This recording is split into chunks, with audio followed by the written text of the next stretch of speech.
All right, welcome back, everyone. It's a quick turnaround time from the last podcast to this one.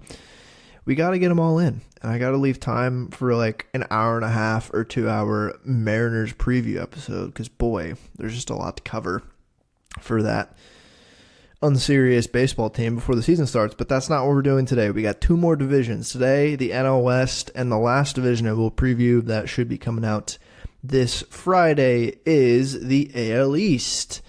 Still kind of waiting for some particular free agents to land, and I feel like the NL East is a fairly likely place for them to go. Although this division they could also go, but I saved these two for last. The Giants did finally do something for me, so thankfully I waited so I could talk about them with the addition of Matt Chapman. Will the Padres add Blake Snell back to their rotation? I doubt it. I don't know. I feel like the Dodgers are done. I just see those two pitchers probably likely going to the AL East, maybe, Red Sox, perhaps. Yankees, perhaps. It just seems most likely, so I'm going to save that one for last. But without further ado, I don't want to waste time. I want to get into it. I want to start talking about the Colorado Rockies, the projected last place team in this division, the Colorado Rockies, and boy, it's bleak over there in Denver. They went 59-103 last year. Their Pythagorean was 60-102, so kind of right on the money there. Their farm system is 24th ranked. You'd think after being consistently bad for so many years, they would have better prospects either in their system or in the minor leagues. Or not, that was the same thing. In the minor leagues or at the major league level, and they just simply don't. They have some interesting prospects. None that I think are particularly groundbreaking. I think they have some interesting pitching prospects at least that I don't feel like they've had the past couple years. And their top prospect is a 20-year-old shortstop named Adael Amador, and I think he's pretty far off from the major league level. So I don't even think I'll be talking about prospects for them this year. I want to see Gabe Hughes at the major league level soon, not on the Rockies. Go Zags for Gabe Hughes. I watched him pitch at Gonzaga a few times. Absolute dog. I hope he gets traded out of the system because I don't want to see him pitch in Coors for his career. I really don't. Send him to the Guardians or the Mariners or something. Somewhere where they can develop pitching. But boy, the Rockies are bad. I'm just going to say that. They're projected by Pacoda to go 58-104. Fangraphs is a little bit kinder. 63-99. Pacoda with a 0% chance to make the playoffs. And Fangraphs has given them a nice, generous 0.1% to make the playoffs. So Fangraphs doesn't think it's completely impossible that they sneak into the playoffs this year, while Pacoda says no playoffs for you. And I'm going to keep this really short and sweet because the other four teams are way more interesting to talk about, especially in the context of what's going to happen this year with this division. I don't even know exactly who the X factor for this team is because I don't think the ceiling is high and I don't think the floor is... I think the floor is where they're projected. I just don't really see much else happening for them.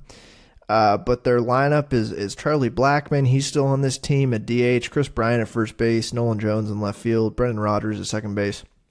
Ryan McMahon at third base. Elias Diaz at catcher. The 2023 All-Star Game MVP, Elias Diaz, I should say. Sean Bouchard is in right field, Ezekiel Tovar at shortstop, and Brenton Doyle in center field. I guess the X factor for this team, I think it's just Chris Bryant. I mean, he hasn't managed to hit that well at Coors, which is surprising, and it's still so surreal to me that he's on this team and not on a better team, because I think he'd still be useful on a contending team. But he's on the Rockies. He got a bag, went to play for the Rockies, and we all forgot about him. And he hasn't really been particularly spectacular for the Rockies hitting in Coors. So, I mean, if he's just all of a sudden at age 32 back to 25-year-old peak 7-WAR MVP Chris Bryant at Coors, that would certainly increase their win total. But then like Charlie Blackmon at 38 years old or however old he is, not super moved by him. I still think he can get on base pretty well. Nolan Jones is the guy to watch on this team if you find yourself wanting to watch the Rockies at any point this year. Nolan Jones is that dude you're going to want to watch. Outfielder, really had a nice year last year, broke out in a big way at the plate. I think he is a bat that will continue to hit really well in Coors. I think he has up to 70 grade raw power, and he showed a good amount of game power last year. He had 20 home runs in 106 games. Struck out a decent amount. Just a pretty clear, like, 3 true outcome guy to me who can play okay defense in the corners. Just had a really good season at the plate last year as a rookie. He came up in 22, but only played a month full of games. If there's anyone on this team that you should watch, like Nolan Jones is a good watch, I would say. That's about it. Like Brendan Rodgers, I'm intrigued to see what he looks like after being hurt. He was a top prospect at one point. Want to say 4 or 5 years ago at this point, I think 5, 6 years ago even. And he's just been marred with injury his entire MLB career so far. And even when he's not been hurt, it hasn't looked particularly good at the plate. Ryan McMahon can really get into something. He's slotted at third base here. I think he's likely his best position is first, but he offers some dinger power. He's really not like a bad hitter. I don't know like what their plan with him is, because I think this is his last year. No, they extended him to 2027. Just they do bizarre things over there in this organization. Like his raw numbers look pretty good when you just look at him, but then you look at like the park adjusted numbers, and he's not. It's like below league average, his park adjusted. Elias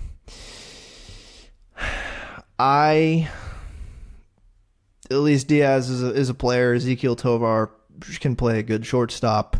Brenton Doyle might be the best center fielder in the league right now. I think he won a Gold Glove last year. Elite center field defense, not much at the plate at all. And then you get into the pitching, and it's just like Kyle Freeland, Cal Quantrill, Austin Gomer, Ryan Feltner, Dakota Hudson. That's the rotation. If that's not doing anything for you, we have that in common. And then the bullpen, they have Justin Lawrence, who is the one guy you should know who will be closing out games for them this year. I don't necessarily think Justin Lawrence is bad. He just pitches in Coors. The rest of the bullpen, you might know Jalen Beeks, Nick Mears, Ty Block they brought back from last year, non-roster invite. Tyler Kinlaw. Justin Lawrence is really like the only guy I think is actually a good pitcher, and he had a pretty good year last year in this bullpen. And really, that's the Rockies. I'm not going to spend much more time talking about this Rockies team. Like Chris Bryant, I guess, could have a year. I don't really care too much. Nolan Jones. Nolan Jones is that guy to watch. I like Nolan Jones. I think Nolan Jones is good. This team is going to be real bad again with no real direction. Like, it's one thing to play in Coors, and you should definitely be able to build a good lineup in Coors. And I don't think this lineup is like awful. I think they'll score a decent amount of runs just by virtue of there's some good bats and they play in Coors. But there's never really been a direction for them on the pitching staff, and it's a tough ask to build a good pitching staff in Coors, but it helps if you get good pitchers at least. And like all of those pitchers I named to you on most other teams wouldn't be in the top half of their rotation at all. On any contending team, all 5 of these guys would be like 4 or 5 starters. Like it helps to get good pitchers at the very least, because while they're still going to pitch in Coors half the time, at least they're going to be good elsewhere. And even these pitchers are not great in other ballparks. So I don't know. The Rockies are so behind. I feel like they're the most behind the times right now in terms of like player acquisition, internal scouting, internal improvements. I think they're trying to do stuff, but I feel like they're now trying to set up like analytics departments and pitching lab and stuff, I think, but it just feels like it's about a decade too late for them to start trying to do that. Not that they shouldn't do that. This is just kind of a aimless organization. And you should at the very least be able to build a team in Coors that's fun. If your pitching staff's going to be bad, I want the offense to be a top 5 run producing offense in the league at the very least. I want high scoring games in Coors. It's not even that they're lacking good revenue. Like they're in a fine media market if you want to start talking business. And there's so many people that go to the games compared to other teams who are this bad because Coors is just a good time. People like to go to Coors and drink beer and watch baseball in pretty good weather in the summer in Denver. They get pretty good crowds for how bad they are. Like there's really not an excuse for how bad this team has been. They do play in a tough division, but they should be better than this, especially internally. They should have a lot better young players at the big league level than they do right now. Like they have Nolan Jones, and that's about it for me. I don't especially believe in Ezekiel Tovar long term. Maybe he adds some stuff offensively. Brendan Rodgers, I just want to see it. I just want to see him play a full healthy season to really form an opinion. I don't think Elias Diaz is a bad catcher by any stretch. I feel like he made improvements to his game last year, but it's also the guy's like 33 now, and what more are you going to expect from him? Probably not much at all. It's just bad all the way around, and I'm not going to stick with talking about this team. I'm just going to move on. Their over-under win total is 65, or not 65. Wow, that'd be way too high. 60.5, and I'm just going to safely take the under on the 60.5 and move on to talking about a much more interesting team. The next 3 teams, similar to the NL East, they're all separated by only a couple wins based on these projections, and I see why. There's a good reason why, but this team is projected to get 4th place by a very narrow margin in this division, and it's the San Diego Padres. The San Diego Padres, fascinating season last year. One of the more ridiculous baseball seasons that I've seen in my lifetime. Everyone knew that they were better than they were last year. And for the majority of the season, they were bad. And then they pulled it together at the end of the year when 82-80 almost made the playoffs. Damn near. They were so close. And they fall just short. Like, if in the first couple months of the season they get a little bit luckier, I think this team ends up making the wild card. And the Diamondbacks made the wild card as an 84-win team. Padres win 85 games. Could they go to the World Series and win it? Sure, it's baseball. But that's how the cookie crumbles. They instead go 82-80. They miss out on the playoffs. And you look at their Pythagorean record, and it is 92-70. 10-win difference, which just shows you how truly unlucky this team was last year. And it's brutal. And they had a very... I don't know if I want to say topsy-turvy offseason. They had what felt like an expected offseason. Free agency-wise, they signed 3 relievers. They signed Wandy Peralta, and then they signed Yuki Matsui and Wo Suk-gyo out of Japan and Korea, respectively. And those were 2 of the better relief options available on the market. I think Woo-Suk-gyo, I don't know exactly what to make of him. He was a way cheaper deal coming out of the KBO. But Yuki Matsui was maybe, besides Josh Hader, the best reliever available in this free agency class. I don't know if that's a crazy thing to say, because I guess there was Bob Steve and like Joe Jimenez and Ronaldo Lopez, and I don't know. I think Yuki Matsui was definitely a top 5 reliever in this class. I think a lot of people like what he's going to offer this San Diego Padres team, and I think they kind of needed to bulk out their bullpen, even if they still had Hader, which they do not anymore. I still think they needed to make those signings, and they did. I think Yuki Matsui is going to be real good. He's a pitcher from Japan who throws 3 good pitches, and his best pitch is a splitter, not surprisingly. And I think he's going to be good. I think we saw him in the WBC. I think he's going to be a very solid option for them in relief. Maybe close out games for them, because I don't think they have a closer. Technically, Robert Suarez right now is pegged to close games for them, but if Yuki Matsui is just that dude immediately, I think he might see a lot of closing opportunities this year. And then, of course, they traded away Juan Soto, and that's why I can't give them a good offseason grade, because no matter what, if it was needed, if it was not needed, they probably absolutely needed to do that for cash flow purposes, it sounded like, but I don't really care the circumstances. If you trade Juan Soto away from your baseball team, it's a loss. It's a net loss. It always is. I don't really care who you get back. And they got back a bunch of what they needed. Like I think this trade was something they needed, but it was a losing battle going in. But they got back a bunch of players from that deal. They got back. Oh, they also traded Trent Grisham, which I think was huge for the Yankees, but I'll get into that in their preview. They got back Kyle Higashioka, catcher, really solid backup defensive catcher option. Michael King, who will be one of their better starting pitchers this year, probably. Converted from a relief pitcher. I really like Michael King.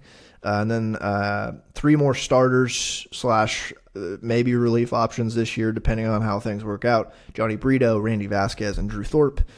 Johnny Brito probably will see the most time in their rotation this year, although I think Drew Thorpe probably has the highest ceiling of any of these guys, and I really like Drew Thorpe long-term. Maybe not necessarily in 2024, but I think long-term Drew Thorpe will be in that Padres rotation for a while and be a solid option. I really like what he offers. But that was their offseason, really. Those were the big hits in the offseason.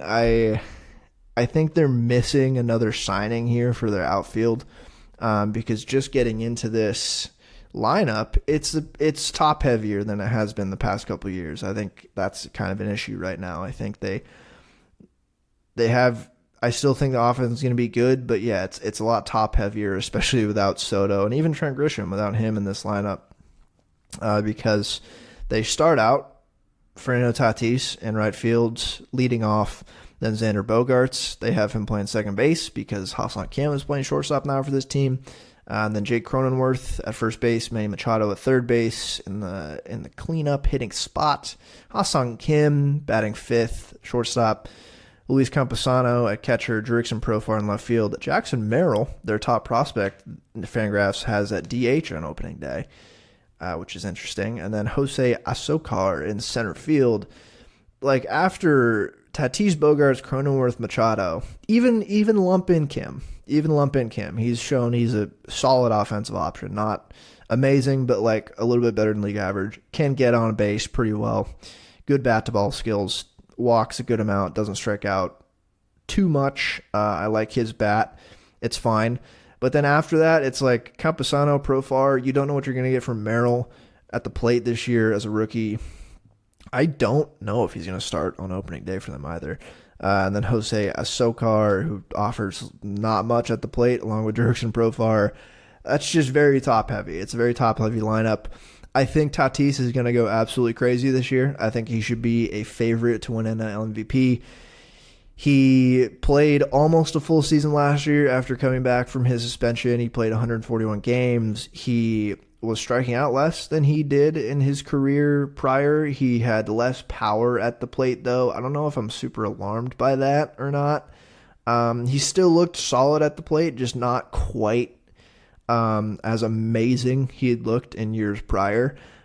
I don't know exactly. I think there was less pull side power.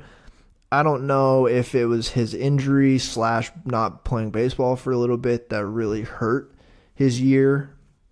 I like that he cut the strikeout rate, but just the power was lacking. Like, he hit 25 home runs, but that's nowhere near what you'd expect from him in almost a full season. You'd expect a 30 to 40 home run production from him. But then what was fantastic for him last year is he won a Gold Glove playing right field last year. The experiment of moving into right field worked. He looked really good out there.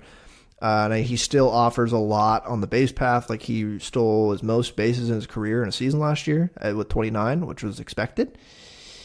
So offensively, I feel like he's going to have a way better year than he did last year, and the projections think so too. Fangraphs is aggressively projecting him for almost a 6 WAR season and like a 25 WRC plus bump from last season.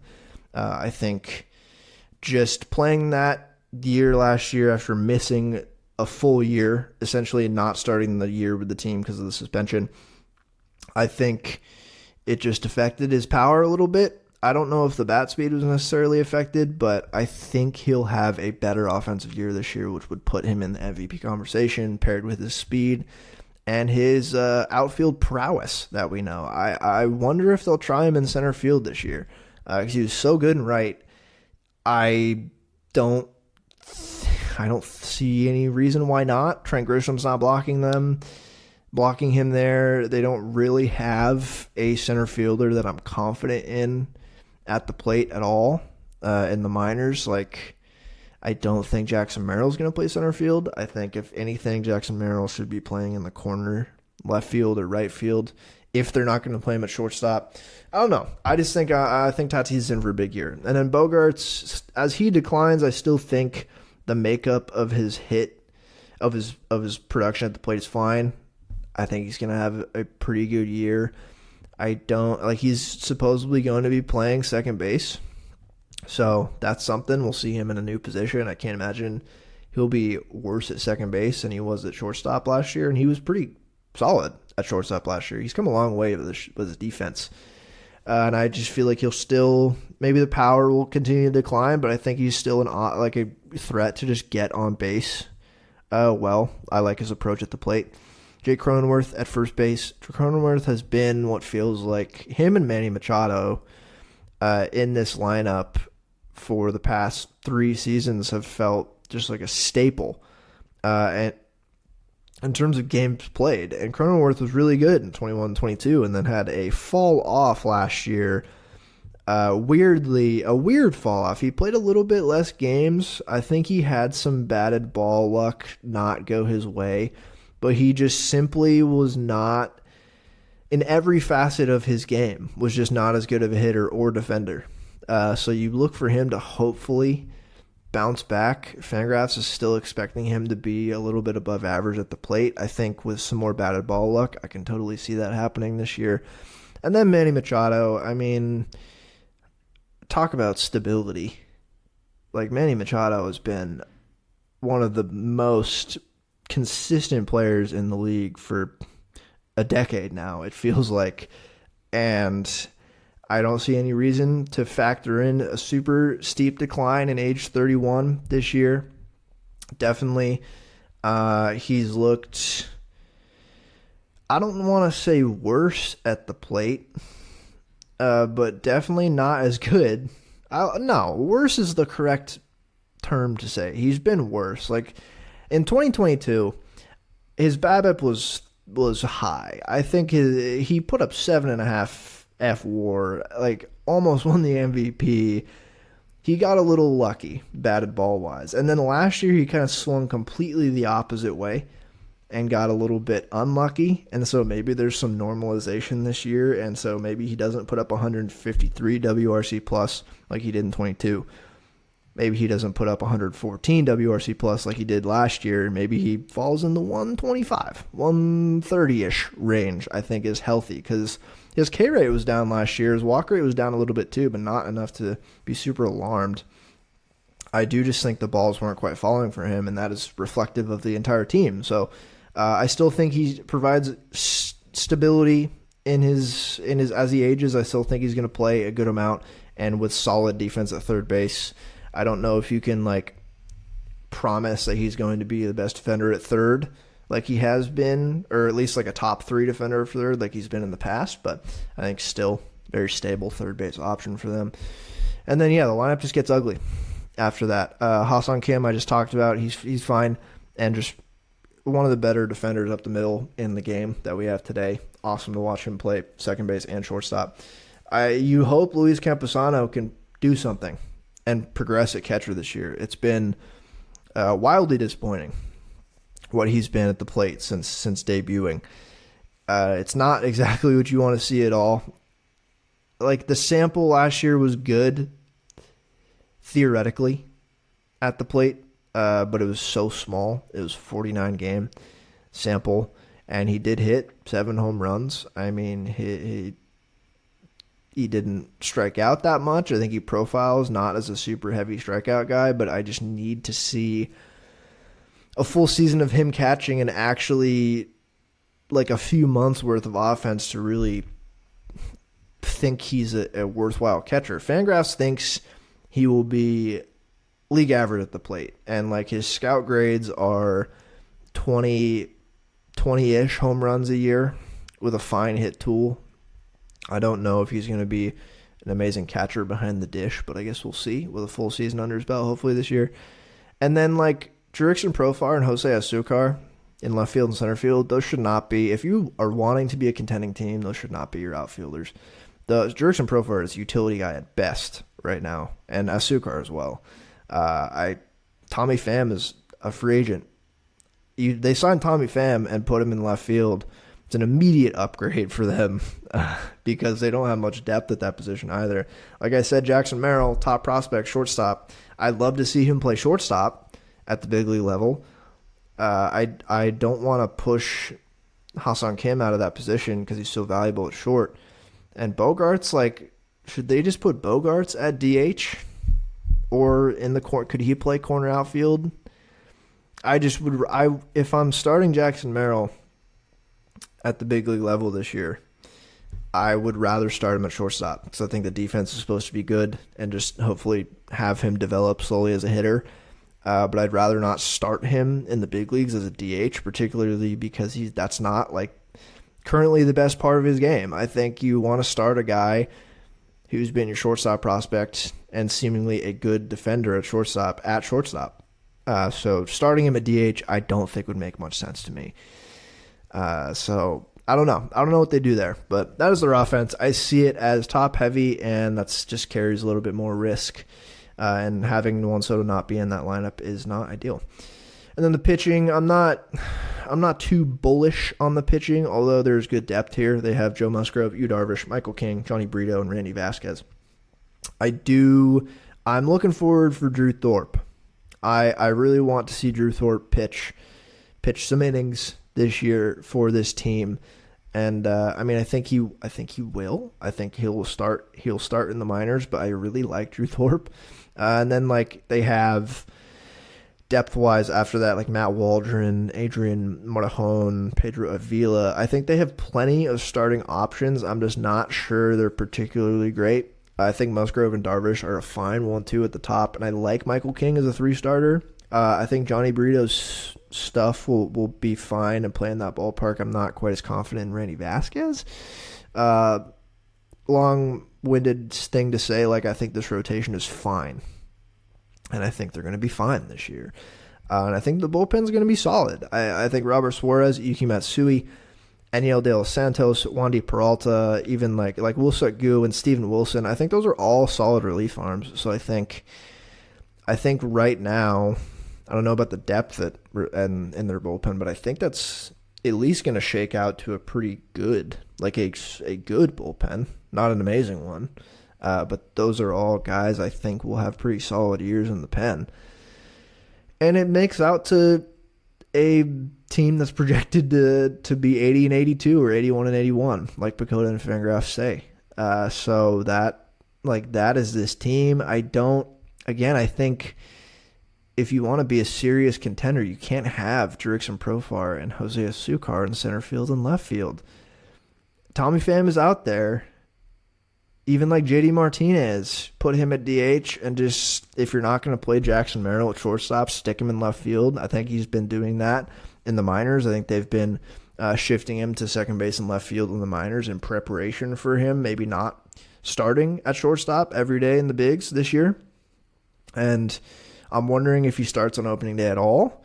I think this team could be pretty different by the trade deadline. I think they could they be sellers at the deadline? If they're out of it, maybe. More likely, I see them as buyers because I don't think they're going to be out of it. I think they're going to be close enough in what will be like a really interesting wild card race. So I think they're going to be close enough to try to go for it.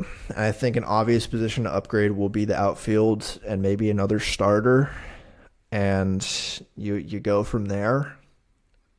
I think just right now, I think they need to sign Tommy Pham and or JD Martinez to short-term deals if they have the money. I'm assuming they have some money, and that I think is what they need to do, because I just see a top-heavy lineup with risk if any of those best guys go down. But you do have Fernando Tatis, so that's something. I do think the X factor for this team, I think, is Jackson Merrill, because if Jackson Merrill comes up and is the guy, if he is their number one prospect, he's been one of the top prospects in baseball for a while. If he is that dude, that would make a massive, massive difference to this team. So I think he's the X factor for the San Diego Padres in 2024. And then what is their over-under win total? It's 81.5. And this division is going to be brutal for these over-unders. 81.5. What is the Giants? Ooh, the Giants is the same. I don't know, actually. 81.5. I am going to go over because I think this team still obviously sees themselves in a contention window, and I think they buy at the deadline, pushing for the wild card. And I think with the current players they have, the floor is pretty high. I think the ceiling is kind of capped based on their peripheral players. But again, with an addition of a better outfielder or DH or another good starter you can trust that's not like a rookie or a really early in his career guy, I think that would really do wonders for this team. So I'm going to go over 81.5. I think they might cap out at like an 85 win team, 86 win team, even if they add at the deadline, but that could be enough to make the playoffs. It would have been last year for this team. So that is the San Diego Padres, and we will move on to the next team projected to get third place, the San Francisco Giants. Baseball's wackiest and weirdest team by far. I mean, this is just a bizarre baseball team. Not this season in particular, just in general. The Giants are just kind of wacky. This year is very similar to last year projection-wise, because the projections are saying aggressively mediocre. They won 79 games last year. They went 79-83. Their Pythagorean record was 76-86. Their win-loss projections this year from Pacoda is 82-80, and the same for Fangraphs, around 40% playoff odds for both. And that's more or less what they were projected for last year, and almost did it. I think they were projected to go like 80-82 last year, so maybe a couple more wins this season in their projections, but I cannot say I'm surprised just looking at the makeup of this team. And I said it last year, it's a dangerous thing for a Giants team to be projected for mediocre because you just literally never know what they're going to do. See the 2021 season when they won 108 games. Like, what the fuck was that? That's the Giants, baby. But I think there's reason to be optimistic with this team. I think this team is more fun to watch than they have been in a while. Because particularly even the 108 win team, that was fun because they were just winning games for no apparent reason. But like even the last couple of years teams, there just hasn't been much to watch, like much fun to watch from a neutral perspective. I mean, I guess you have like Camilo Duvall is pretty fun to watch. Logan Webb is one of my favorite pitchers in the league. But like, I'm not really, like Mike Yastrzemski doesn't really do it for me. Like Thairo Estrada is a solid player, but not particularly fun to watch. Like Michael Conforto has just not been himself after injury, and but this year's team, there's interest, and they had a pretty solid offseason. I actually think they had I don't know if I want to say a great offseason, but a really good offseason for them, particularly with the Matt Chapman signing that happened recently. And for a team that's just kind of missed out on a couple big free agents the past couple of years, Aaron Judge, probably for worse. Carlos Correa, maybe for the better. I know they were in on like Yamamoto and Shohei theoretically. Didn't sign him, which, is whatever.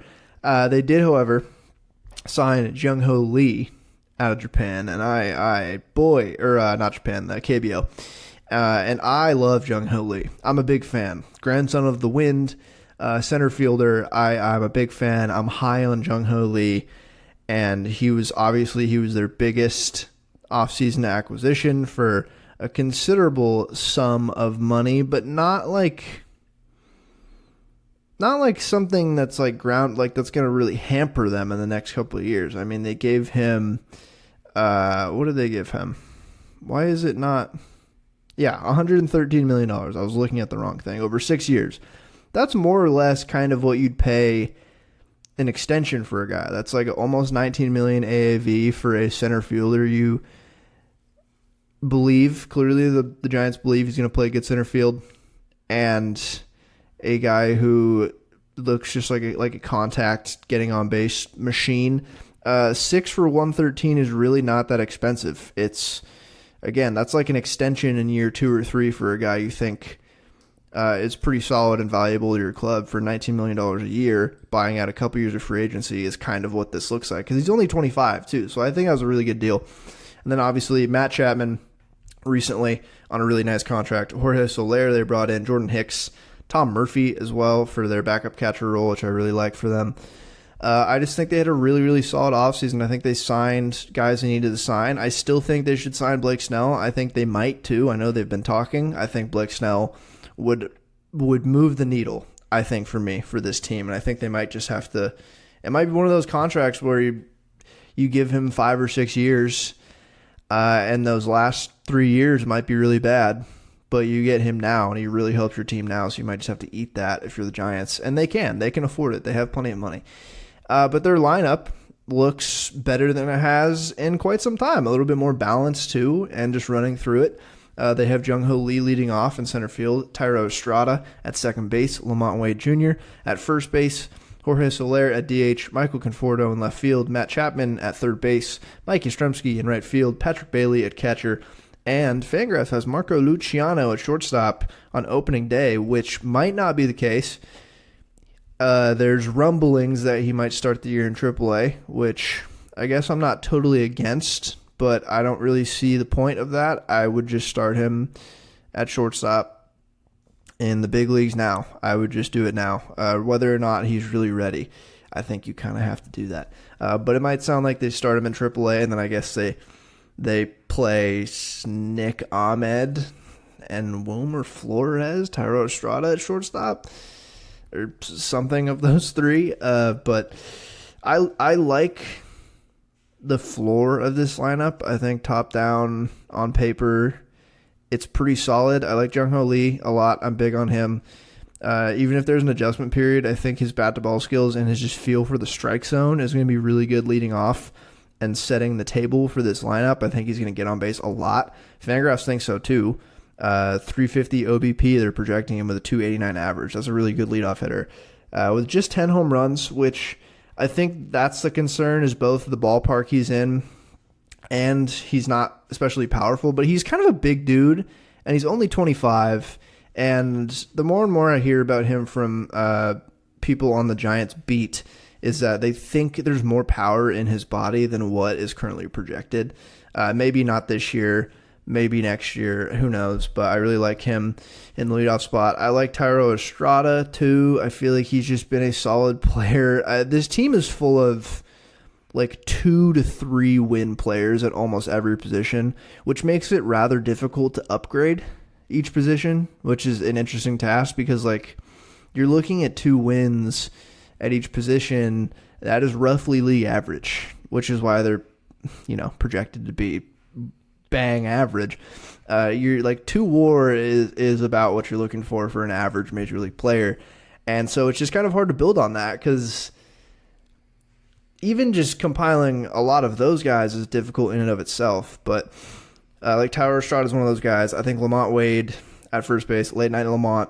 I like him as a platoon first baseman. I think if I'm them, and I don't think they're going to do this, I would hold on to J.D. Davis. Now that you signed Chapman, J.D. Davis was basically their full-time third baseman before that, so now Chapman is going to be everyday third baseman, not a platoon. So that pushes J.D. Davis off the position to the bench.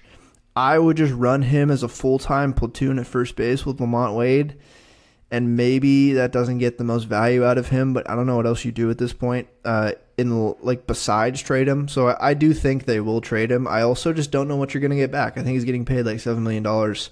That's not my issue. I just think the Giants need frontline pitching still, and I don't think J.D. Davis is really going to get you that unless you include something else. Maybe they just get a reliever. I don't know. I just don't think they're going to fetch a super good pitcher for J.D. Davis right now. So I think right now he's slated to be the platoon at first base, backup third baseman. It sucks for him too because he's been getting better at third base. That was the big thing, him coming over from the Mets, is like, can he actually play third? He's improved a lot at third base, so it sucks for him that they went out and signed a guy who was miles ahead of him at third base in terms of fielding in Matt Chapman, but we'll see what they do with J.D. Davis. And then Jorge Soler, DH. I really like this signing. They needed this. They needed a power bat in the middle of this lineup who can just hit the ball really hard. I really like Jorge Soler.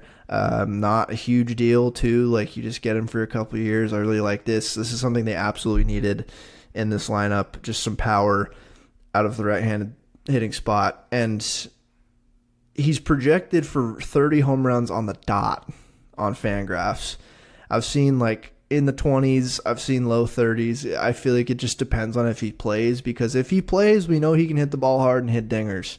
That's what he's been doing for a little while now. And I think why the 30 home run mark is particularly amusing with the Giants, if you don't know, they have two Bonds curses, actually. One is the left field spot, which they haven't had the same left field starter on opening day since Bonds in 2007, or I guess from 2006 to 2007. That was the last time they repeated left field starters on opening day. And it looks like we're going to continue that this year with Michael Conforto starting in left field. I think it was Blake Sable last year on opening day for them, so that would be another year of that Bonds curse. But the one that's more important is they haven't had a 30 home run hitter in a season since Barry Bonds in 2004, even longer than 07.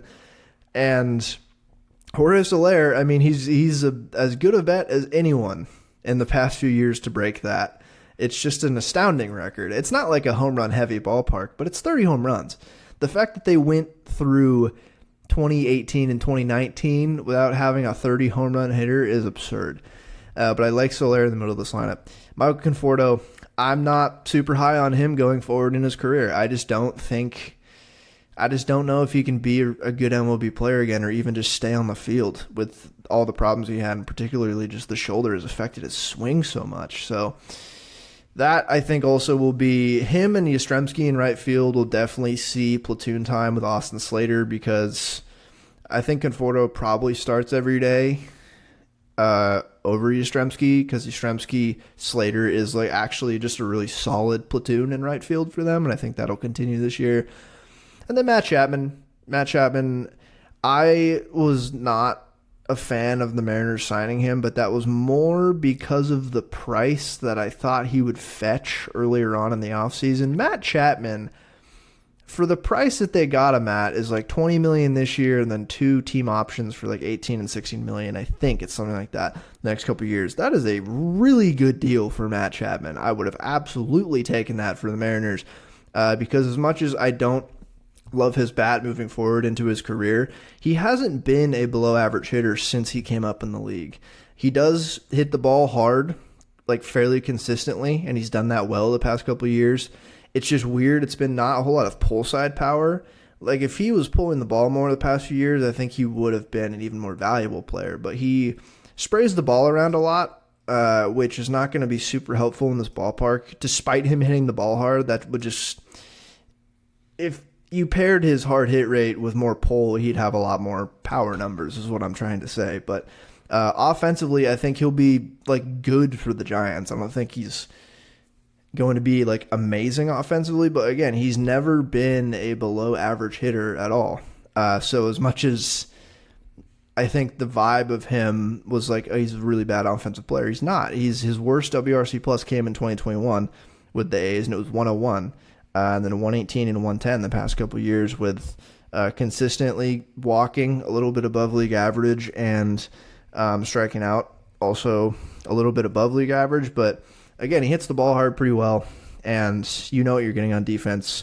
I don't know if you can really call him confidently the best, if like at worst the number 2 defensive third baseman in the league, like he was with the A's. It was basically him and Arenado were the top 2, and it wasn't particularly close. But I still think you can confidently say he's a very good third baseman. So that was a great signing for them, something they needed for sure. And I think that's huge if they're going to start Marco Luciano a lot at shortstop, because I've heard mixed reviews on Luciano's defense, and I think just having Chapman next to him will definitely do more good than it would if like JD Davis was next to him, so that helps.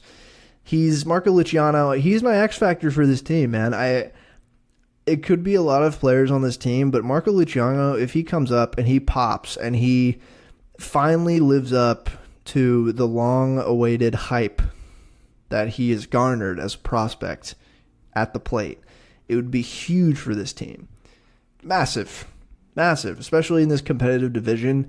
I think they kind of need that from the shortstop spot, and I feel like they need a win. They need a player development win, because there's been so many failures in recent years with the player development with this team. They need a big win in Luciano.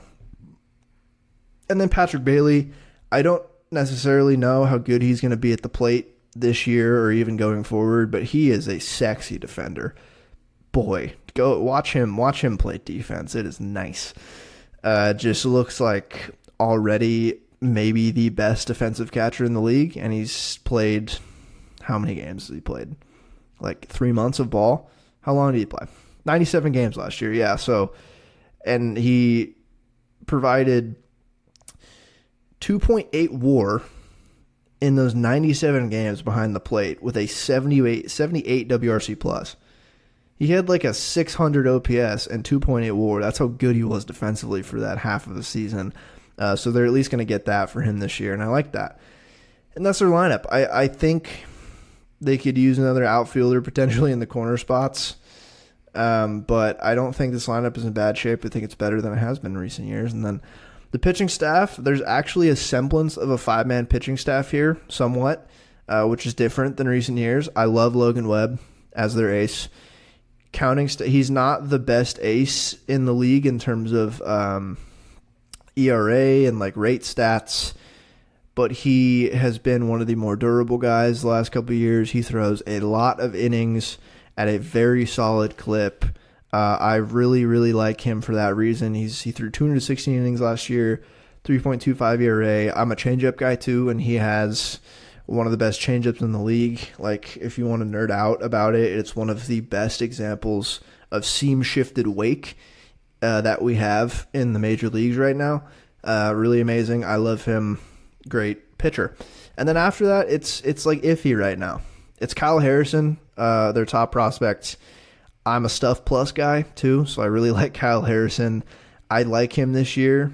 I don't know how many innings they're going to have him throw. My problem with this starting 5 is the innings. Like, aside from Logan Webb, like Kyle Harrison, I think is going to be good. I just don't know if they're going to try to limit his innings, because he hasn't thrown very many in the big leagues at all. Like, he came up in September last year. And then they have Jordan Hicks, who they signed and are going to try to be a starter. And I don't really believe in him as a starter, if I'm being honest with you. But I hope he proves me wrong.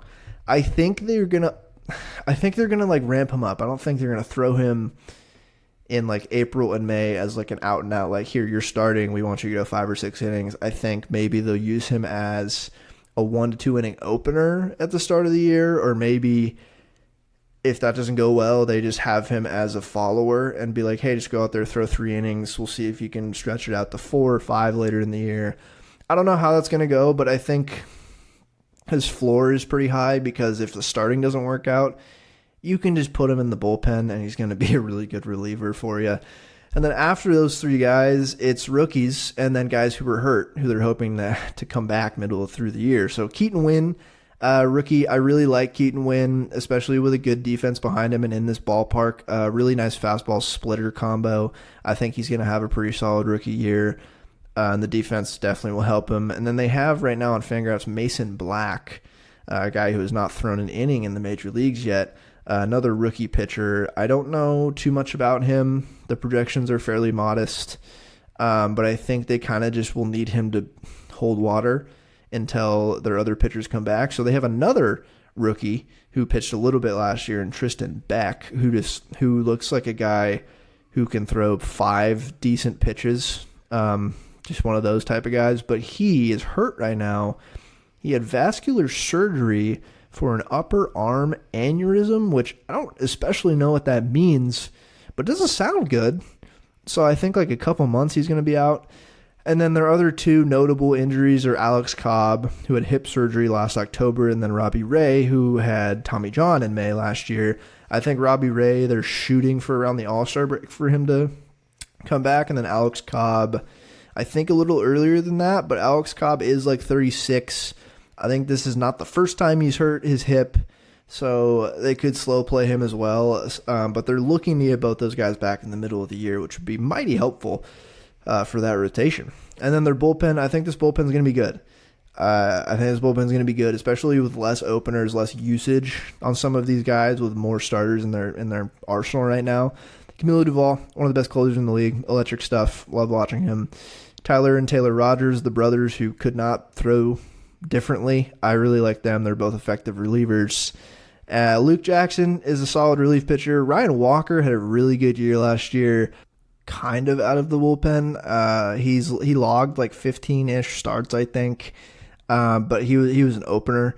But he was really good. He was really good last year as an opener and a reliever, so I expect him to have an even better year this year. Especially like if he's just working out of the bullpen predominantly, I think he's going to have a really good year in that pen. And then like Ethan Small, I've heard some pretty good things about. Eric Miller, there's some other guys that'll probably contribute, but those are the main like 5 guys in that bullpen. So I do like the bullpen. I like the pitching staff a little bit more going into the year than last year. I like the lineup more than last year. I just feel like they're a better team than they were last year. I think the floor is higher. I think the ceiling is whatever you can get out of Marco Luciano, Kyle Harrison, Keaton Winn. Jordan Hicks is a starter. Like if they sign Blake Snell, that would really help. Like I just think they need to get some guys, some young guys cooking this year if they want to really be good, because they have like Casey Schmidt as well, who I guess could play some shortstop. I love his glove at short, not necessarily his bat really at all. And then Luis Matos is the only other guy I wanted to mention here. He came up last year, and he is a profile as a corner outfielder. He's a really weird player. He profiles as a corner outfielder, but with like a really good hit tool. And he's not particularly fast, but he's not big. He's like 5'11".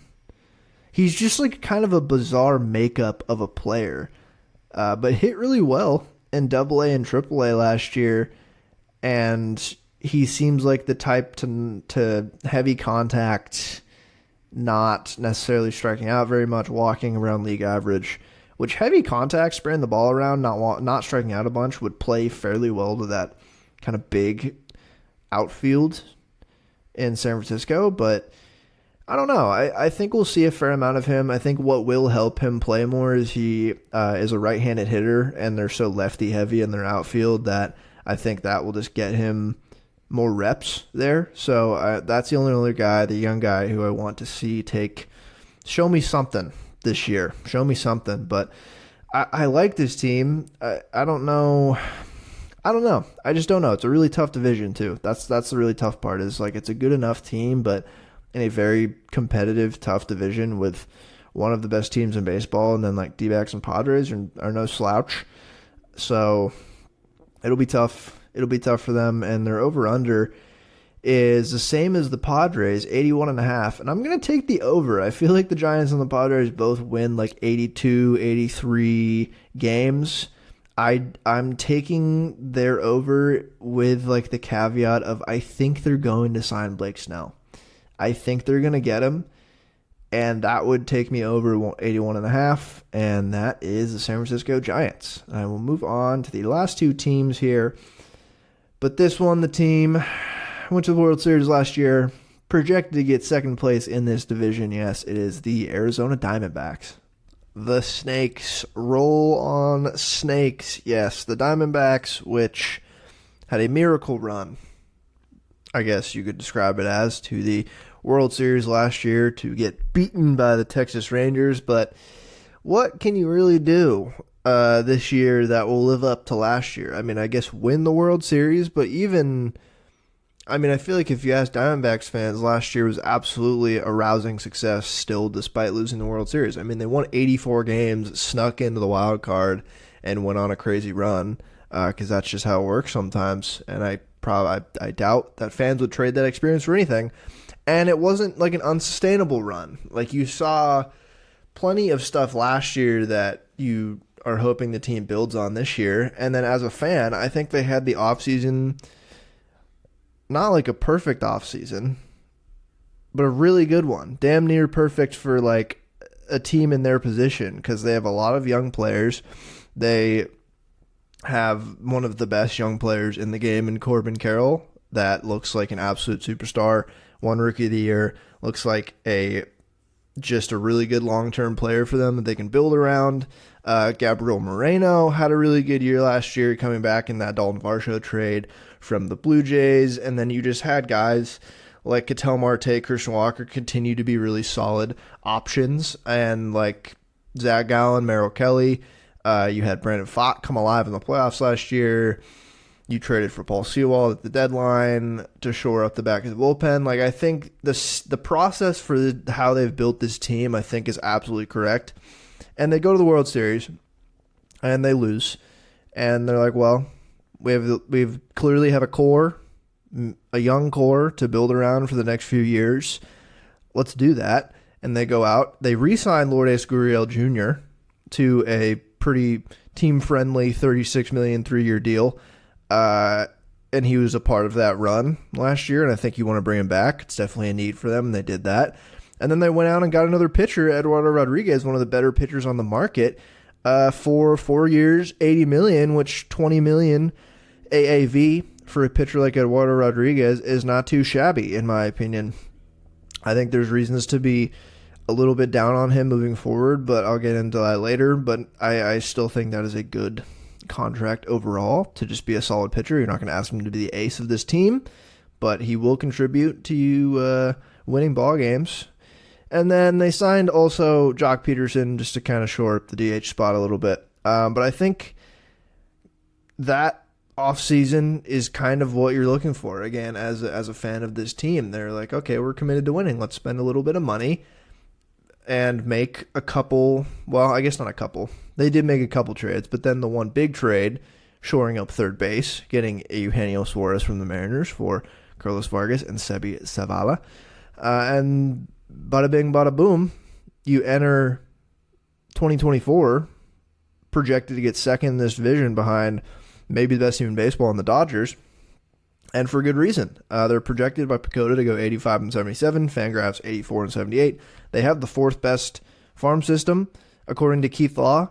I think a lot of that is at the top with their top three prospects. One of them, number 3, Tommy Troy, they just drafted. And then Drew Jones and Jordan Lawler. We saw a little bit of Jordan Lawler last year. And then Drew Jones, I think there's question marks about him right now, but he still has a top prospect pedigree. I think this is a big year for him. But this Diamondbacks team is good. I think it's a well-balanced team. I liked all of their offseason moves. I think it addressed many areas of need in the team. And yeah, what's the lineup looking like? Leading off, Corbin Carroll, Seattle native, in right field. Ketel Marte at second base. Gabriel Moreno at catcher. In the cleanup role, Christian Walker at first base. Jock Peterson DHing. Eugenio Suarez at third base. Alek Thomas in center field. Lourdes Gurriel Jr. in left field. And Geraldo Perdomo at shortstop. Now, the top of this lineup is awesome. I'm a big fan. Corbin Carroll, Ketel Marte, Gabriel Moreno, and Christian Walker. That's a really good 1 through 4 to start this lineup. It's a really good mix of power and some speed there and a lot of contact ability and high average. Like Corbin Carroll he's just a 5-tool player. He's surprisingly powerful for his stature, but he can really get into a ball, and he sprays it around the ballpark too. And he's like, a conservative estimate from all the projections this year is a 2040 season. And I think he could, 30-50 is absolutely in reach for him. I think he could hit 30 home runs in the peak of his career. Is it next year? Maybe not. Maybe it's a 20-25 home run season with 40 to 50 stolen bases next year, which is still crazy, especially because he's probably going to hit for a pretty high average and play solid defense in right field. They're not asking him to play center field, which I also think is good. Ketel Marte has just been consistently one of the better second basemen in the league. Big fan of him hitting at the top of this lineup, and I don't think a fall off is coming anytime soon. He did just turn 30, but I still think he's going to be a pretty stable option for them. Gabriel Moreno at catcher really had a nice season last year, showed really good contact ability and athleticism from a catcher. Not the most power. He doesn't profile as a classic home run catcher, but I think big ballpark. I think he's going to hit a lot of doubles, get on base at a pretty high clip, and he showed he's really stable behind the plate, throwing runners out, and I think his framing will come along as well.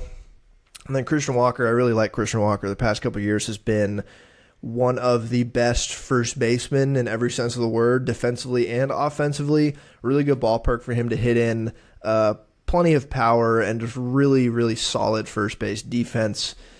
And then after that, it gets a little bit, inconsistent, I guess, but I still think it's a solid 5 through 9 they have here. Jock Peterson at DH, I think at this point in his career, he is at best a platoon DH. His outfield defense, he can still play out there, but I don't think they're going to want him to very much, and they don't necessarily need him to. They got plenty of outfielders, and he'll DH. Platoon-wise with Randall Grichuk. That's a kind of a hole on this roster as a right-handed DH to platoon with Jock. Eugenio Suarez, sad to see him leave the Mariners, but I think it was a really good get for them because no matter what he does this year, barring a Colton Wong type of year, it's going to be better than what they got from third base last year. That was a really big gap in their production last year, and I think Eugenio had a down year. I think he's on the decline offensively. I feel like his bat speed is slowed down. He's gonna whiff a lot, strike out a lot. But when he connects with the ball, and it's a way better ballpark for him to hit in than in Seattle. And his third base defense, maybe in part thanks to Perry Hill of the Mariners, really was amazing last year. He made a case for a Gold Glove last year, which was pretty astounding. So I think you're getting probably pretty stable defense over there, and he's also been so durable. One of the things that I think is so underrated, especially in today's game, is a guy who can just play and posts every day. In the past 3 years, I think he played every game last year. I think he's missed 20 games in the past 3 seasons. He's played so much, and that's a huge part of his value. And even if his hitting is lackluster, I still think you're going to get 20 home runs from him and decent third base defense. And if he plays every day, then you don't need to worry about any platoons or anything. So that's good. It's good. And then Alek Thomas and Lourdes Gurriel. Lourdes Gurriel, I do like his bat a lot in that ballpark. He was going to be one of the better players available last year in free agency, and the Diamondbacks said, nope, we're just going to re-sign him real quick. We like him. He's going to be probably a closer to league average corner outfielder with, I don't think great defense, but a good bat in that ballpark too. He's never been a below average hitter in his career since coming up with the Blue Jays. I don't see why he would be a below average hitter next year. I feel like he's a fairly consistent guy who Makes a lot of contact and has a good amount of power. Doesn't strike out a whole lot. Doesn't walk a whole lot either, but just puts the ball in play really well. And it's just a solid option for them. Alec Thomas, hitting wise, I'd really love to see him cut down on the whiffs because his defense in center field is really good for them. I think that they're not going to ask him to do too much offensively, but I don't know. I'd be worried. There's other outfielders that could usurp him on this Diamondbacks team, because if he really is terrible at the plate, it's like the balancing act of how good is he has to be in center field for us to continue playing him every day because the bat is so bad. I think it can get better. He's shown he can hit the ball pretty hard, not the hardest, but he can make pretty good contact. I think he just has to cut back on the whiffs and maybe draw some more walks because he's really fast. If he gets on base a little bit more, even like 10% more than he did last year, I think that'd be a much better player because you have like Jake McCarthy in the wings ready to take his place, who has similar troubles, I think. But, you know, he's going to be at the bottom of this lineup and playing solid center field defense for them. So it's at the end of the day, you're still going to get that. And then the last player in this lineup is Geraldo Perdomo. And he had just an out of nowhere really good offensive year last year. I don't think his defense at shortstop's ever been a huge question. But offensively, there's not really any power there. But there's plenty of contact ability. And he cut his strikeout rate a little bit last year. He walked a really good amount. 353 on base with a 246 average. That's a really good walk rate. And then 359 slug is where it's a little ugly. 99 WRC plus for like a player that I never really saw being that because he just lacks power at all. He doesn't, like, I don't know. He also just kind of struggled to hit like fastballs, which is not something you can struggle with if you want to be a good hitter in Major League Baseball. So I don't know if it's entirely like if he replicates last year at all. 295 BABIP compared to 243 in 2022. So maybe, I don't know, a guy who relies so much on contacts and little power, I struggle to project and think is going to be consistent year to year because it's so reliant on batted balls and batted ball quality. So I don't know. I feel like they're going to have Jordan Lawler be the guy at some point this year. That is my biggest question for this team, is when do they just hand Jordan Lawler the reins? Because if Perdomo gives you what he did last year, it would be hard to just give it over to Jordan Lawler after the short but awful performance he put on for a couple weeks last year. I wouldn't take a whole lot from that because it was like literally, what was it, 34 plate appearances. He just struck out most of the time and got like one hit. But Jordan Lawler has been their top prospect for a while. Looks like a guy who can be a really everyday shortstop coming up as a prospect, like a good fielder, really fast, projectable power onto his frame. Probably will strike out a decent amount, but I think if you are getting 25 home runs and good defense from shortstop, you're going to live with strikeouts. Because I think just the hit tool is not his best trait. It's more his raw power, and him growing into his power at some point is his trait. Because he's still only 21. I think he turns 22 this season. Like, I decided, like right before I recorded this, he's my X factor for this team. Because if they give him the reins at some point, I don't think he's going to start on opening day. But if they call him up and say, hey, you're our everyday shortstop, like Perdomo's going to be a utility man for us, which I think would be best case. If he is, I don't want to say as advertised, but like if he shows you something this year and has league average-ish production with some power and really good shortstop defense with like the upside of, oh, what if he's just hits the ground running this year and is really good. That could really propel this team to being like almost a lock for the wild card, in my opinion, and being a little pesky to the Dodgers. Not necessarily challenging the Dodgers, but I think Jordan Lawler has that variability I'm looking for in an X factor where there's so much upside. And I think at some point they're going to just give him the shortstop position this year, and they should. I think they should.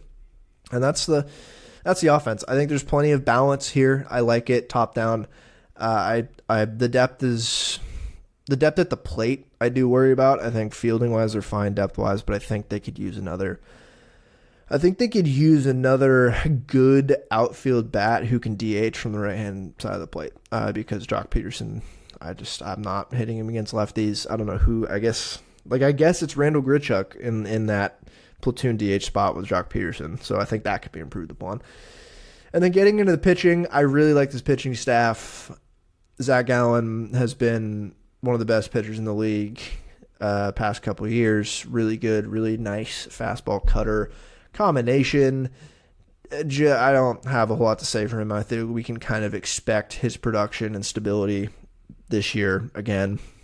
Merrill Kelly as their number 2, a guy who I didn't see ever really being this good, but the past 2 years he's really shown something. And he's actually quite similar to Eduardo Rodriguez in a way, but from the right side pitching from the right side. He throws like 6 different pitches, like 5, I think fastball, changeup, slider, sinker, cutter, and it works for him. And it's not elite velocity. He doesn't have that much velocity on his fastball, but last 2 seasons he's been very consistent, a little bit more reliant on batted balls, which I think leads to more volatility year over year, so it's harder to project. But I think he's a pretty solid option for them at number 2. And then Eduardo Rodriguez, like I said, their big free agent signing. The projections are a little tepid on him, and I think it's the same reason for Merrill Kelly because he throws so many pitches. That is his style. It's, again, not elite velocity. He relies on control, less whiffs, more poor batted ball quality, and just like mixing it up with 5 different pitches that he throws. I just don't, especially him going from the AL Central and pitching in Detroit to the NL West and pitching in Arizona, I think will harm his production a little bit, just playing against better teams in a more hitter-friendly ballpark. I think that's why their projections say he's going to regress from last year, but I still think he's a fine option here. And then Ryan Nelson, a young pitcher who we saw a little bit last year. I know there's plenty of scouts who really believe in his fastballs, and I don't know enough, and I haven't delved enough into really Ryan Nelson to give you a good analysis here. I think people like his fastball to play off a cutter, and they want him to throw the cutter more than he did last year, but I think he's going to be their number 5 starter, and it's fine. And then Brandon Pfaadt. Really like Brandon Pfaadt. I liked him going into last year. Very topsy-turvy year from him. Well, I guess not topsy-turvy. For the most part, it wasn't good. And then in August, September, you started to see why he had a top prospect type of pedigree. You saw the fastball working off his sweeper that looked really nice, and then he really started to throw the sinker a lot more later in the year, and I think that really helped him. It played really well off of his fastball and was really, really, really helped him attack right-handed hitters with the sinker-sweeper combo. And then we saw him in the playoffs. He was amazing in the playoffs. I mean, Torey Lovullo had to start him in Game 3, in a Game 3 situation after Gallen and Kelly. He had to start him because there really weren't any other options. They had those 3 guys, essentially, and it was like, oh, this rookie who had a promising last 6-7 starts of the year with a 4 ERA and good whiff numbers, and he has lit the playoffs on fire. It was the Brandon Pfaadt coming out party last postseason, and I was so here for it. I'm so here for him in 2024. I think he's only going to improve, and I think he's going to have a really solid year for them. And that's their current rotation as currently constructed. I don't know much about the depth. I think they have plenty of depth arms. There's a lot of AAA arms here. One of them is named Slade Sassoni, which I love that name, but I don't know much about the depth. I think they have depth, and I don't know. They have another rookie who was a rookie last year, Dre Jamison, who pitched a lot out of the bullpen, who had Tommy John in September, so I don't know if we're going to see him this year. And then just getting into the bullpen, Paul Sewald, I love Paul Sewald, and hopefully he doesn't regress this year too much. The projections think he will, and I think he just proves projections wrong. I think that's part of Paul Sewald. And then the rest of their bullpen, Andrew Saalfrank, I really like. Ryan Thompson, Joe Mantiply, Luis Frias, Miguel Castro, and then the Gink, Kevin Ginkel. It was also kind of a coming out party for Kevin Ginkel. They really relied on him in the postseason last year, and he was really good. I think there's reason to expect he'll be good again this year. I think this is a fine bullpen. Not an amazing bullpen, but I think it's fine. I think they will probably look to shore it up this year if they're in the race. At the trade deadline, I think that's another obvious place they could improve, and every team could always improve the bullpen. But I like this team. I like them to get second in this division. I think they are a decent amount better right now on paper and more balanced than, say, the Giants or the Padres. I think there's less volatility in here too. And their over-under, according to DraftKings, not a sponsor, 83.5. I will be taking the over. I think 83.5 is low. I think they will win closer to 86, 87 games, make the wild card, and I don't know about challenge the Dodgers, but I think this is going to be a good team with an improved rotation going into the year and some holes patched up on the offense. I think it's going to be a team that just kind of does a lot of things right, and it just has Corbin Carroll. Like, that really helps. That is very helpful. And that is it for the Diamondbacks. I like this team, but without further ado, and I don't know. Am I going to talk about this team very long? Maybe. The projected first place team in this division, the Los Angeles Dodgers, the talk of the offseason for many reasons. This team won 100 games last year, flamed out in the playoffs again. They're projected by Pacoda to win 101 games this year. Fangraphs is a lot lower on them with 94 wins, so a lot of variability there. But I think this team is going to be one of the best teams in baseball. I think they really filled some holes on this team from last year, and the team looks honestly really, really disgusting. They signed Shohei Ohtani.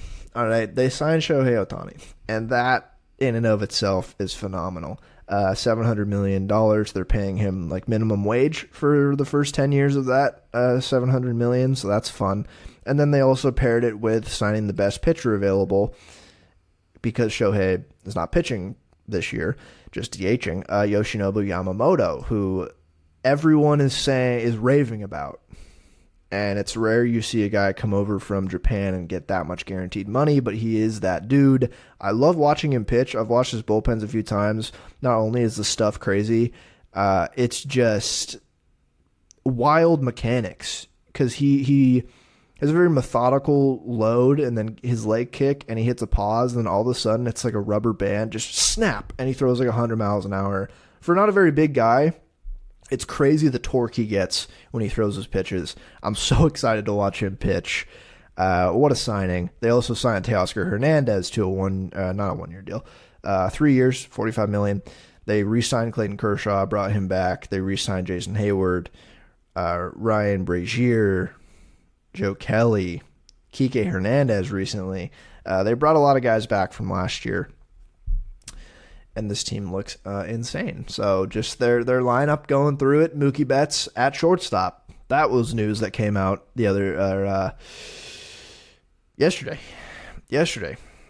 This news came out. Mookie Betts is going to be playing shortstop for, I think Dave Roberts said, for the foreseeable future for now or something. It was like permanent for now, I think he said, which is a crazy thing to say, but Mookie Betts can do anything, and I wouldn't be surprised at all. So if he's going to play shortstop, he's going to play shortstop, and he's going to lead off, and he's going to be Mookie Betts. And that's amazing. Shohei Ohtani at DH. Freddie Freeman at first base, and that gives you one of the best 1-2-3s in the lineup I've ever seen in my lifetime. I'm very confident in saying that. That is video game type stuff. And then after that, it's not too shabby. Will Smith at catcher, Max Muncy at third base, James Outman in center field, Teoscar Hernandez in left field, Jason Hayward in right field, and Gavin Lux at second base. Just nasty. Absolutely nasty. And then on the bench, you have Austin Barnes, really nice backup catcher defensively. Miguel Rojas can play a lot of different infield positions.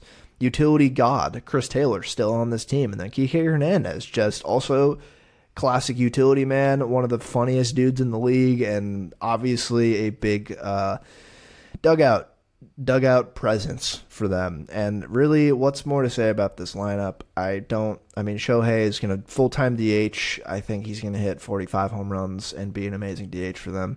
Freddie Freeman is just Mr. Consistent. It's insane what he does year to year. Will Smith has been probably the best hitting catcher in the league for a while now. Him and, I guess, JT Real Muto. He's been so consistent. Max Muncy at third base. Are we looking at regression in year, however, for Max Muncy when he's 33? Maybe. No matter what he does, he's going to be one of the better guys at getting on base in the league. James Outman really had a nice rookie year last year and will theoretically be the full-time center fielder. And I think the only thing I'd like to see him do from last year, he had a really good year last year, rookie season, is strike out a little bit less. He got on base at a very high clip last year. He showed a good amount of power and good base running, solid defense. I think he showed kind of everything you wanted from his rookie year. I think this year it's just about cutting down a little bit on the strikeouts because the walk rate's great, the power is there, and the fielding and base running is also there. I think he just needs, if he needs to improve on anything, it's just the strikeouts. And then Teoscar Hernandez, I think he's from a down year in Seattle. I think he's going to have a really nice year this year. Not only, no, because he's going to the Dodgers and they're going to tweak something and he's going to be great. Jason Hayward, the reclamation project for the Dodgers that they often like to do with older veterans, they did it. They did it again last year. He was a more or less league average player in 124 games, maybe a little bit better than league average, after being maybe almost out of the league probably until the Dodgers signed him. And I can't believe they did it. And he's probably going to be a platoon with Chris Taylor and Kike Hernandez, and he'll probably be pretty okay for them again this year. And then Gavin Lux at second base. Poor Gavin Lux has just been shifted around in this lineup considerably. He had a really nice 2022, and it was like, oh man, is this their shortstop of the future? Theoretically, yes. He missed all of last year. And then this year, it's like, all right, Gavin, you're going to play second base because Mookie's going to play shortstop, because why the hell not? And I think he will probably do a fair amount of platooning as well with Miguel Rojas and Kike Hernandez and Chris Taylor. Same with Max Muncy. I think all those guys will see some platoon time with the right-handed bats they have on the bench. This lineup's going to be really good. It's going to be one of the best in the National League. I'm Mookie Betts, Shohei, Freddie Freeman. I'm so excited. I'm just excited to watch this team. And the pitching staff, their ace, Yoshinobu Yamamoto. All the reason to believe he's going to be really good. And I'm just excited to watch him. And then they traded for Tyler Glasnow this offseason and extended him. That was another one of their big moves. I am in on Tyler Glasnow in 2024. I think he's going to have a huge year for the Dodgers. I don't even know if the Dodgers are going to tweak anything, because the only problem with him the past few years has been health, because when he's pitched, he's been phenomenal. I just love the way he pitches, misses so many bats. He's one of the kings in the league in whiffs. He's massive. He looks like Cillian Murphy. He's very good looking. He's very charming. I'm gushing about this guy. I love Tyler Glasnow, and I think he's going to have a huge year for them. And I think he needs to. I think he needs to have a big year. He's my X Factor. He's my 2024 Dodgers X Factor. They traded for him. They extended him. I think they're going to need him to be maybe not ace quality, because they have Yoshinobu Yamamoto, and he theoretically should be the ace. But Tyler Glasnow, he might end up having a better year than Yamamoto. I'm so in on him this year, entering the year healthy. I think they're going to watch his innings probably a little bit, keep him healthier with the other pitchers that they have, which a lot of them are hurt right now, I will say. I'll talk about that. But I think he's going to have a big year. Bobby Miller, rookie pitcher last year, one of the Millers that came up between him, Mason Miller, and Bryce Miller. And we're blessed with really talented Millers, pitching Millers that comes up because Bobby Miller is awesome. Bobby Miller impressed the hell out of me whenever I watched him last year. He was so good. I think he's only going to build on that this year. He has... The fastballs in this rotation are disgusting, and he is not just so reliant on... Why I think he's so good already is he's not coming up as like... His fastball is really good. It's his best pitch. His fastball and slider. But his curveball and changeup weren't that bad, and he throws a cutter as well. He throws enough pitches coming up as a rookie where it's like... I think he's only going to improve those pitches, and his fastball slider is already so good. I can only see him improving... and then James Paxton and Gavin Stone. James Paxton, I think, again, if he's healthy, I think he's going to be a solid 4 or 5 starter for them. It's just a matter of keeping him healthy. And then Gavin Stone, who was a rookie, one of their like 3 rookie pitchers that came up last year and looked like, I don't know. You saw the changeup. He has potentially one of the best changeups in the league, so hopefully with a good defense of Mookie Betts at shortstop behind him this year, he will generate lots of soft contact and ground balls with that changeup. But he was really good in the second half, or a lot better, I should say, in the second half than the first half. I think there were market improvements there, and I think he just kind of needs to bring the fastball or like four-seam or sinker or slider. I think he needs the four-seam with the changeup to work a little bit better and the slider. I don't know about the sinker for him, but I think there's reason to believe that he will improve this year. And he's going to have not as much pressure on him entering the year as a 5 starter with other better pitchers in front of him. And then in terms of the other staff right now, Walker Buehler had Tommy John in 2022, didn't pitch at all last year. Tony Gonsolin also had Tommy John last year. Clayton Kershaw had shoulder surgery over the offseason. Dustin May had flexor tendon surgery midway through the year last year. Emmett Sheehan right now is just kind of hurt. He had general soreness, which that could mean any number of possible outcomes, but I think they're probably looking to get Buehler back. I don't know about opening day. I don't think opening day, but maybe in April or May. Fangraphs thinks he'll throw 135 innings this year, which would be around probably May time for him. And that would be huge because I think that just lessens the load on what they'd expect from Gavin Stone this year.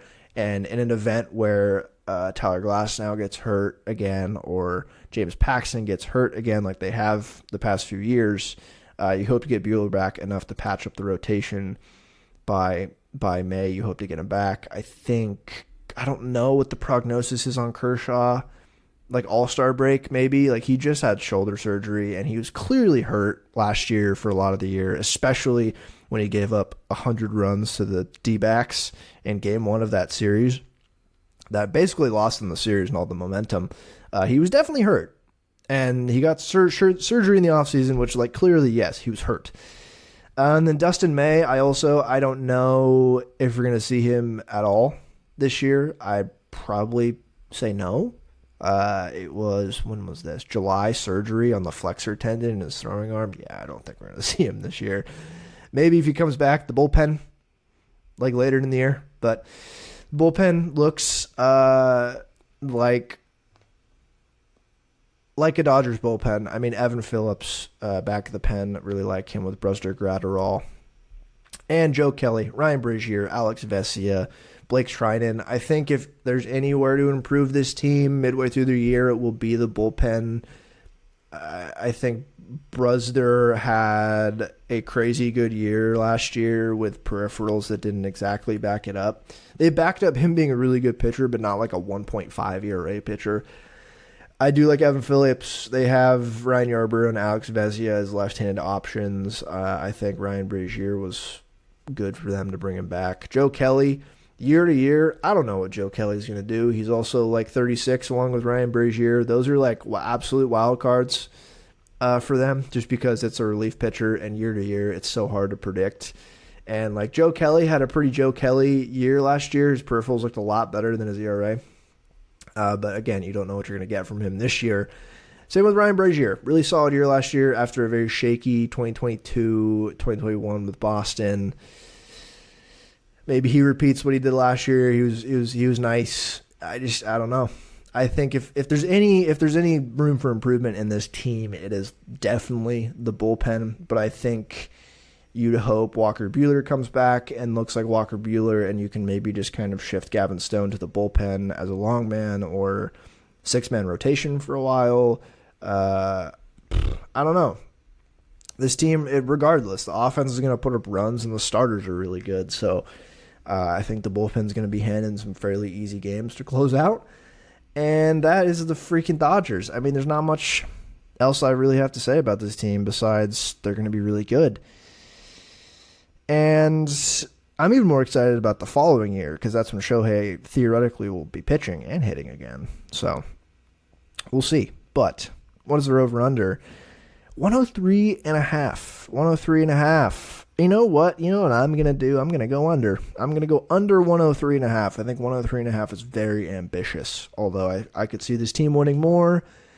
I'm just going to go under because that's just an insanely high win total, even for a really good team in baseball. So I'm going to go under. I still think it's probably like 100 wins, but I'm going to go under 103.5. And then how I think this division is going to shake out, I think I'm officially going to say Dodgers in first place, DBacks in second place, Giants in third place, Padres in fourth, and Rockies in fifth. I'm going to go somewhat chalk based on the projections, but I can see it shaking out very differently in the middle of that division. But that is the NL West. 5 down, 1 more to go. The AL East and then the Mariners preview are to follow. The AL East preview will be coming out next Friday, or this Friday, I should say. This will be on Monday. So the AL East, look out for that one. Appreciate you listening this far. We're almost through the preview episodes, and then we can get down to really just focusing on Mariners regular season baseball, which sounds frightening, I know, but we're close. We're close. And again, thank you for listening. If you've listened to all of these, very much appreciate it. And AL East is coming up. That should be a spicy one. And look out for that Friday. Thank you for listening again. Have a good rest of the week. Goodbye.